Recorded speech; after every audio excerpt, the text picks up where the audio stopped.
વિરામ બાદ સુરત જિલ્લામાં મુશળધાર વરસાદની શરૂઆત થઈ। સુરતના ઉમરપાડામાં આભ ફાટ્યા જેવી સ્થિતિ સામે આવી। 2 કલાકની અંદર જળબંબાકારની સ્થિતિ આખા સુરતમાં જોવા મળી। અનરાધાર વરસાદથી અનેક વિસ્તારો જળમગ્ન થયા છે। મુખ્ય બજાર જવાના રસ્તાઓ પર પાણી ભરાયેલા દ્રશ્યો સામે આવ્યા છે। રોડ પરથી નદી વહેતી હોય તેવા દ્રશ્યો સામે આવ્યા છે। ઉમરપાડામાં આભ ફાટ્યા જેવી સ્થિતિ। સુરતમાં વહેલી સવારથી જ આજે ધોધમાર વરસાદી માહોલ જોવા મળી રહ્યો છે। ઘણા વિસ્તારોમાં તો 7-7 ઇંચ જેટલો વરસાદ વરસી ચૂક્યો છે। ઉમરપાડામાં 9.88 ઇંચ વરસાદ નોંધાયો છે। સુરત શહેરમાં જે રીતનો વરસાદી માહોલ જામ્યો છે, ઘણા એવા વિસ્તારો છે કે જે આખા જળમગ્ન થઈ ચૂક્યા છે। ઉમરપાડામાં ભારે વરસાદના કારણે ઘણા રસ્તાઓને પણ નુકસાન પહોંચ્યું છે। વેલાવીથી ડેડિયાપાડાને જોડતો રસ્તો તૂટી ગયો છે। ઉમરપાડા તાલુકામાં વરસેલા વરસાદને લઈને રોડ રસ્તાઓને નુકસાન પહોંચ્યું છે। રસ્તાની એક સાઈડમાં નુકસાન થયું છે। પાણીના ધસમસતા પ્રવાહને લઈને નુકસાન થયું છે। વાહન ચાલકોને ભારે હાલાકી ભોગવવાનો વારો આવ્યો। પાણી ઓસરતા જ તંત્ર દ્વારા કામગીરી હાથ ધરવામાં આવશે।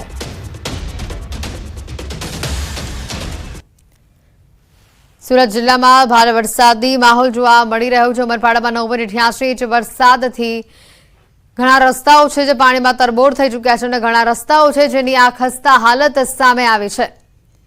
ઘણા રોડ રસ્તાની હાલત એટલી દયનીય બની ગઈ છે કે અહીંયાથી વાહન ચાલકોને નીકળવું પણ મુશ્કેલી ભર્યું બની ગયું છે। આ પાણી નીચે ખાડો છે કે સપાટ રસ્તો તે પણ ખબર ન પડે એવા પ્રકારેની હાલત આ રસ્તાને થઈ ચૂકી છે। જોઈ શકાય છે ભારે વરસાદના કારણે રોડ રસ્તાને કેટલું નુકસાન પહોંચ્યું છે। વધુ માહિતી મેળવીશું। કેતન ફોન લાઈન ઉપર સંવાદદાતા જોડાઈ ચૂક્યા છે। અહીંયા કેતન, વધુ માહિતી શું આવી રહી છે? ઉમરપાડામાં હાલ વરસાદના કારણે જે રોડ રસ્તાની સ્થિતિ ખરાબ થઈ છે, તંત્ર તરફથી કોઈ કામગીરી કરવામાં આવી કે ક્યાં? ચોક્કસની વાત કરું તો વહેલી સવારથી ઉમરપાડાની અંદર ધોધમાર વરસાદ વરસ્યો હતો, જે અંતર્ગત 6.5 ઇંચ જેટલો વરસાદ વરસતા વેલાવીથી ડેડિયાપાડા જતો જે મુખ્ય માર્ગ છે એ તૂટી જવા પામ્યો હતો। રસ્તાની એક સાઈડ પર નુકસાન થવા પામ્યું હતું। ધસમસતા પાણીના પ્રવાહને લઈને નુકસાન થયું હોવાનું અનુમાન માની લેવામાં આવ્યું છે। વાહન ચાલકોને હાલ હાલાકી ભોગવવાનો વારો આવ્યો છે। પાણી ઓસરતા સાથે તંત્રએ કામગીરી પણ શરૂ કરવાની બાંયધરી પણ આપી છે। હાલ પાણી પણ ઉતરતા જોવા મળી રહ્યા છે અને વરસાદે પણ વિરામ લીધો છે ઉમરવાડા ખાતે। આભાર કેતન, માહિતી બદલ।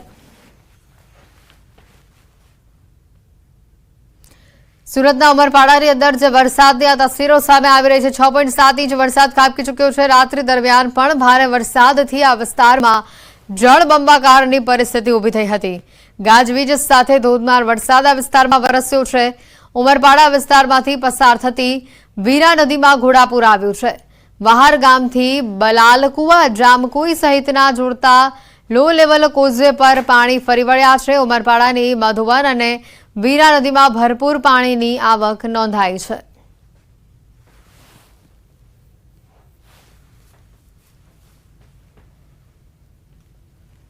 તો આ તરફ નવસારી જિલ્લામાં પણ વરસાદી માહોલ છે। ગણદેવી તાલુકામાં ભારે પવન સાથે ધોધમાર વરસાદ વરસી રહ્યો છે। ગણદેવી, બિલીમોરા, ત્રિખલીમાં વરસાદી માહોલ જોવા મળી રહ્યો છે।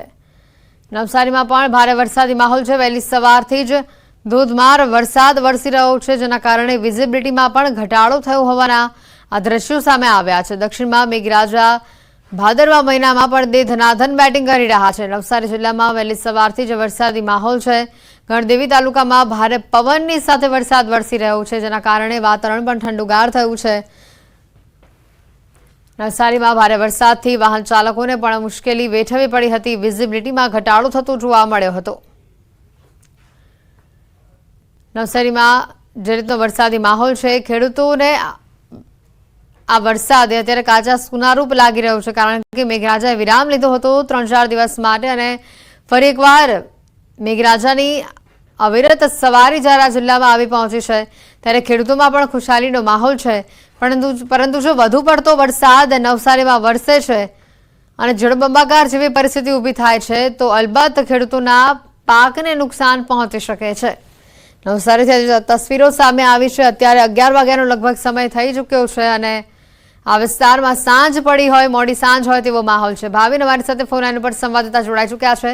ભાવિન, નવસારીમાં વિરામ બાદ મેઘરાજાની જે સવારી આવી પહોંચી છે, ખેડૂતો માટે વરસાદ સારો છે, પરંતુ જો વધુ વરસાદ વરસ્યો અને જળબંબાકારની પરિસ્થિતિ ઊભી થઈ તો ખેડૂતોને મુશ્કેલી પડશે। ચોક્કસથી જે રીતના નવસારી જિલ્લામાં છેલ્લા એક વીકથી જે વરસાદનો વિરામ લીધો હતો અને વિરામ બાદ આજે ફરી વરસાદી માહોલ બન્યો છે. નવસારી જિલ્લાના ગણદેવી તાલુકો, ચીખલી તાલુકો સહિત જે બિલીમોરા શહેર છે ત્યાં વહેલી સવારથી જે ધોધમાર વરસાદ છે. વરસાદના કારણે જે વાતાવરણમાં છે ઠંડક પણ પસરી છે અને સાથે વરસાદથી જે ખેડૂતોને પણ ફાયદો છે. પરંતુ જો વાત કરવામાં આવે તો છેલ્લા ચોમાસાની સિઝન દરમિયાન 3 વખત જે પૂરની સ્થિતિ નવસારી જિલ્લામાં સર્જાઈ હતી. એના કારણે ખેડૂતોને જે આર્થિક ફટકો પડ્યો છે, સાથે ખેડૂતોની કમર પણ તૂટી ચૂકી છે. એટલે હવે જે રીતનો વરસાદ છે એ વરસાદને કારણે જે ખેડૂતો જે છે શાકભાજી છે સહિતના જે પાકો જે છે એના માટે અત્યારે હાલ વરસાદ સારો છે. પરંતુ જો ફરી વરસાદ ધોધમાર વરસે અને ફરી જો રેલની પરિસ્થિતિ સર્જાય તો ફરી ખેડૂતોની આર્થિક ફટકો પડી શકશે. આભાર ભાવિન માહિતી બદલ.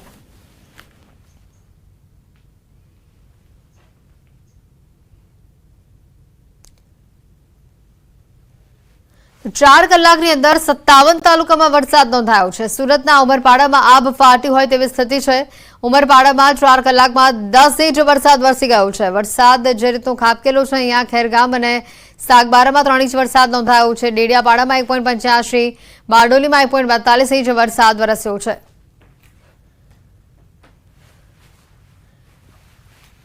વરસાદી માહોલ જે રીતનો રાજ્યભરમાં જોવા મળી રહ્યો છે. સુરતના ઉમરપાડામાં આભ ફાટ્યું તેવી સ્થિતિ, તો આ તરફ નર્મદાની ખાડીમાં પૂરની સ્થિતિ જોવા મળી રહી છે. ગરુડેશ્વરના લીમખેતર ગામની ખાડીમાં પૂર આવ્યું છે. ખાડીમાં પૂરની સ્થિતિ સર્જાતા 3 ગામના લોકોને અવરજવર કરવામાં ભારે હાલાકી વેઠવી પડી રહી છે. ગામ લોકોને ખાડી પાર કરવા પણ મુશ્કેલી ઊભી થઈ રહી છે. નર્મદામાં ખાડીમાં પૂરની હાલ જે સ્થિતિ સામે આવી છે, વાહન ચાલકો હેરાન પરેશાન થઈ રહ્યા છે. પાણીનો પ્રવાહ પણ આ વિસ્તારમાંથી ધસમસતો વહેતો જોવા મળી રહ્યો છે. 3 ગામના લોકોને અવરજવરમાં સૌથી વધુ હાલાકી પડી રહી છે. આ ગામમાં પ્રવેશવાનો કોઈ માર્ગ દેખાતો જ નથી, તે પ્રકારની હાલત છે. વધુ માહિતી મેળવીશું. ફોન લાઈન ઉપર સંવાદદાતા દીપક જોડાઈ ચૂક્યા છે. અહીંયા દીપક, જે વિસ્તારની જે પરિસ્થિતિ છે, પૂર જેવી અત્યારે અહીંયા હાલત થઈ ચૂકી છે. વધુ વરસાદ વરસે છે આ વિસ્તારમાં તો કેવી પરિસ્થિતિ ઊભી થશે? બિલકુલ, ખાસ કરીને કહી શકાય કે જે ગઈકાલ રાતથી જે ધોધમાર વરસાદ પડી રહ્યો છે, જેમાં જંગલ વિસ્તારમાં વરસાદ પડતા જે ગઢેશ્વર તાલુકાનું લીમખેતર ગામ છે, આ લીમખેતર ગામ પાસેથી જે ખાડી વહી રહી છે, જે આ ખાડીમાંથી જે પૂર્ણ સ્થિતિ સર્જાતા જે લગભગ 3 જેટલા ગામો સંપર્ક વિહોણા થયા છે. લોકોને અવર જવર માટે પણ મુશ્કેલી પડી રહી છે. ખાસ કરીને અન્ય લોકોને રાજપીપળા શહેરમાં કંઈક ખરીદવા કે કરવા આવું પડતું હોય છે, ત્યારે તે બાઇક હોય છે, બાઇકને પણ ઉચકી અને સામેની કિનારે લઈ જવાનો વારો આવ્યો છે. એટલે કહી શકાય કે જે પૂરની પરિસ્થિતિ જે સર્જાય છે હાલ, જેને લઈ જે રાહદારીઓ અને ગામજનોને પરેશાની ભોગવવાનો વારો આવ્યો છે. ખાસ કહી શકાય કે લગભગ 1.5 થી 2 ઇંચ જેટલો વરસાદ ખાબકતા જે જંગલ વિસ્તારમાં પડ્યો છે, સાગબારા ડેડિયાપાડામાં પડ્યો છે, જેને લઈને જે પાણી જે છે ખાડીઓમાં આવતા નદી નાળા છલકાયા છે અને નદી નાળા છલકાતા ગામ કેટલાક સંપર્ક વિહોણા થયા છે. જી બિલકુલ દીપક, જે રીતે આ વિસ્તારની પરિસ્થિતિ છે, તંત્ર તરફથી કોઈ કામગીરી અહીંયા કરવામાં આવી રહી છે? કોઈ સાધન સામગ્રી, જીવન જરૂરિયાતની વસ્તુઓ પહોંચાડવામાં આવી રહી છે?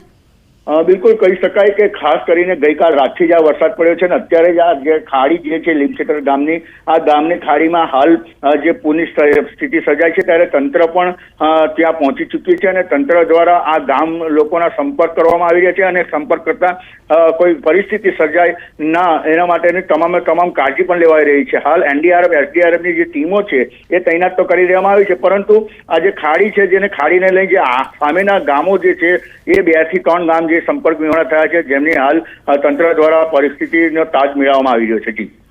બિલકુલ દીપક, હવે વાત કરીએ ખાસ કરીને હજી આવનારા કલાકમાં વધુ વરસાદ વરસે છે તો જે ગામડાનો ભાગ છે, જે ખેતર વિસ્તાર છે, ત્યાં કેવી હાલત ઊભી થશે? ખેડૂતોની કમર પહેલેથી જ ભાંગેલી છે, કારણ કે ભારે વરસાદના કારણે અગાઉ પણ પૂરની સ્થિતિ ઊભી થઈ હતી અને ફરી એકવાર ભારે વરસાદ.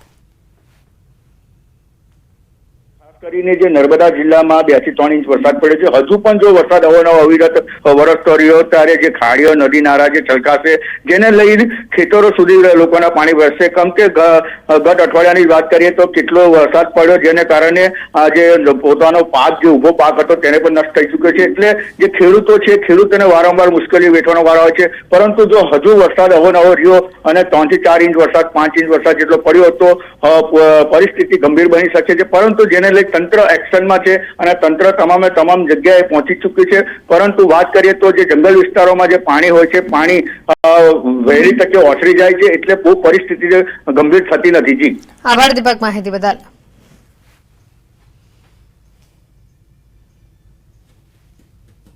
દાહોદમાં સવારથી જ વરસાદી માહોલ છે. વહેલી સવારે દાહોદ શહેરમાં મુશળધાર વરસાદ જોવા મળ્યો.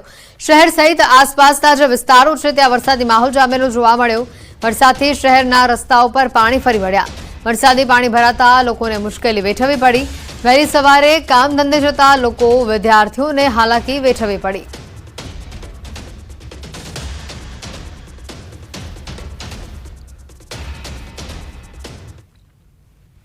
હવામાન નિષ્ણાત અંબાલાલ પટેલની મોટી આગાહી અહીંયા સામે આવી રહી છે. વધુ એક ડીપ ડિપ્રેશન બની રહ્યું છે.